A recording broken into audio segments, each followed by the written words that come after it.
Because to be honest, in business, hindi mo talaga siya kayang mag-isa. Kailangan mo ng ally sa negosyo.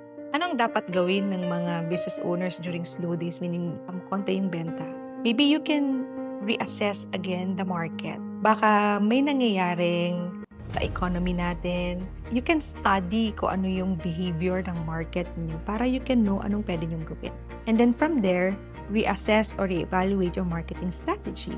Re-strategize anong dapat gawin. Maybe for example, in the past months, nagkaroon ng update sa algorithm ni Facebook. Nagkaroon ng mga changes and it really affect your marketing tactics or yung strategies na ginagawa nyo sa business niyo, then study it. Pag-aralan mo. If you don't know what to do, ask a mentor, ask a coach na mas magaling sa area na yan, and then seek for their help kung anong pwede niyong gawin. Because to be honest, in business, hindi mo talaga siya kayang mag-isa.